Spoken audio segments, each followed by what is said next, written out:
Blog ভিডিওতে আপনাদের সবাইকে স্বাগত। আজকে ঘুরিয়ে দেখাবো লালকেল্লা।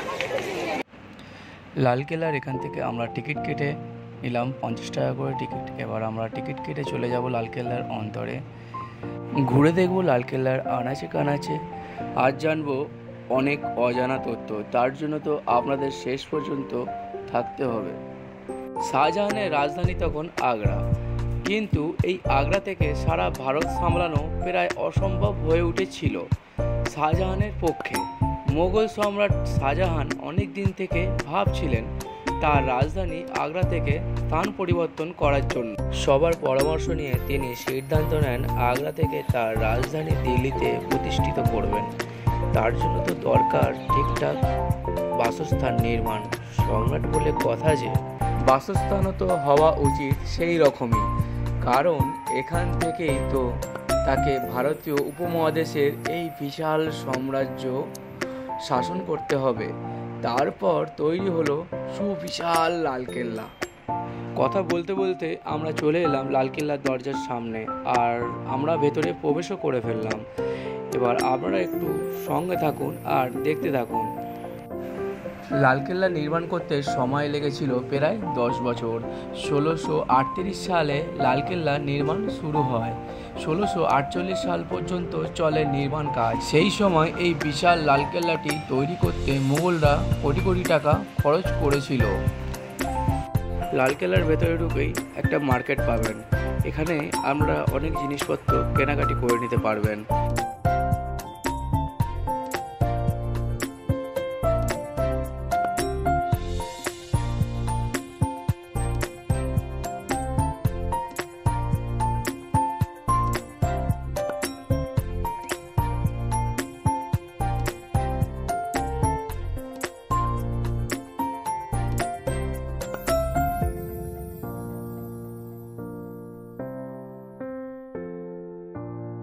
লালকেল্লা মার্কেট থেকে বেরোতেই সামনে বাঁ দিকে পড়বে মিউজিয়াম। উপরে মিউজিয়াম আর নিচে টিকিট কাউন্টার আছে। আপনারা মিউজিয়াম ঘুরে দেখতে চাইলেন টিকিট কাউন্টার থেকে আপনারা টিকিট কেটে নিতে পারেন।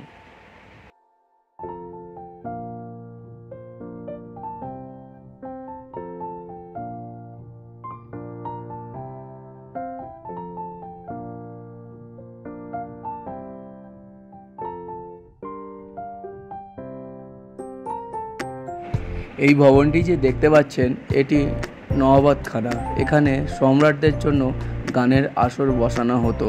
নওয়াবতখানায় গান বাজনা ছাড়াও এখান থেকে সম্রাট ও বিশেষ অতিথিদের আগমনী বার্তা দেয়া হতো। বার্তা ঘোষণা করার সময় ড্রাম বাজানো হতো, তাই এই ভবনকে ড্রাম হাউসও বলা হয়।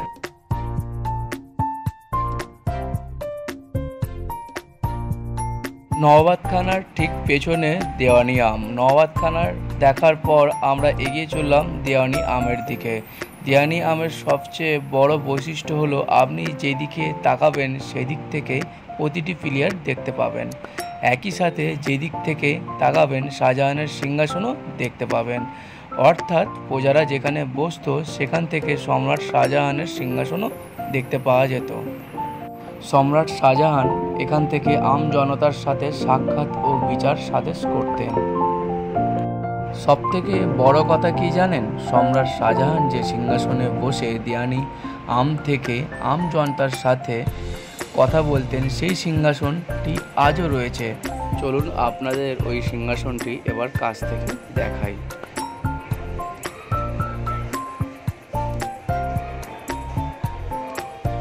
তবে এখন সিংহাসনটি অনেকটাই সাদামাটা দেখা গেলেও তখন ওই সময় এটি বিভিন্ন রকমের জহরতে মোড়া ছিল, যা ব্রিটিশরা লুট করে নিয়ে গেছে। দেওয়ানি আমের পরে ছিল রংমহল, তারপর ছিল খাসমহল এবং তারপর ছিল শাহজাহানের দেওয়ানি খাস। এটি হলো খাসমহল, আর এই জায়গাটা থেকে জল সরবরাহ করা হতো যমুনা থেকে, যাতে মহলগুলি শীতল থাকে।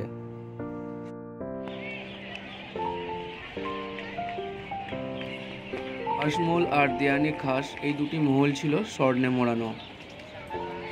এই দেওয়ানি খাস ছিল সম্রাটের বিশেষ ব্যক্তিদের সাথে সাক্ষাৎ করার জায়গা।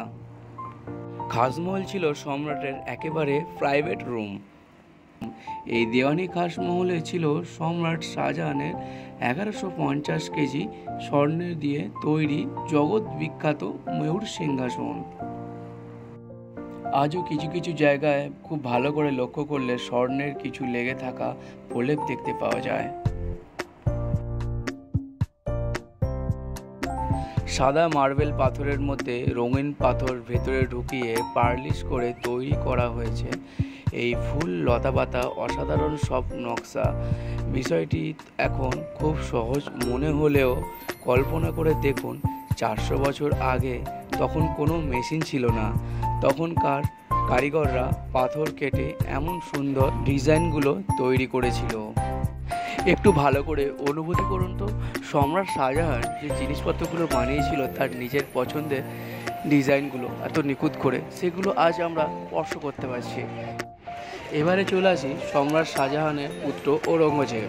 ঔরঙ্গজেব এই মোতি মসজিদ বানিয়েছিলেন। মুঘল সম্রাট ঔরঙ্গজেব আনুমানিক হিসাবে 1659 সাল থেকে 1660 সালে এটি নির্মাণ করেছিলেন। এই মসজিদটি সাদা মার্বেল পাথরের তৈরি।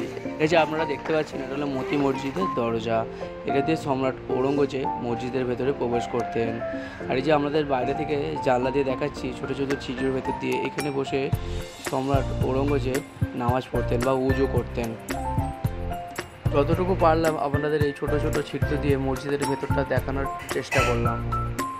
এই জায়গাটির নাম হলো হায়াত বাক্স। এখানে আগে যত গাছপালা লাগানো ছিল সব কিন্তু জীবন বাঁচানোর কাজে ব্যবহার করা হতো, মানে এখানে সব ঔষধি গাছ লাগানো ছিল।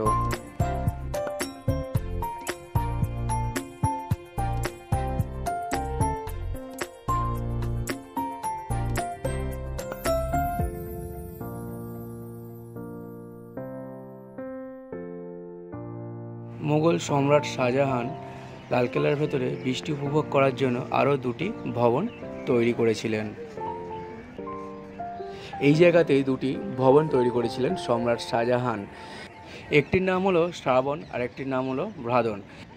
শ্রাবণ মাসের যে ভবনটা দেখতে পাচ্ছেন, এই ভবনটা দেখুন 3 দিক খোলা আর একদিক বন্ধ, কারণ এই শ্রাবণ মাসের ঝাপটা বৃষ্টির ঝাপটাতে একদিক দিয়ে আসতো, সেই দিকটাই বন্ধ করা আছে, কারণ বৃষ্টির ঝাপটা না গায়ে লাগে আর বৃষ্টি উপভোগ করতে পারে।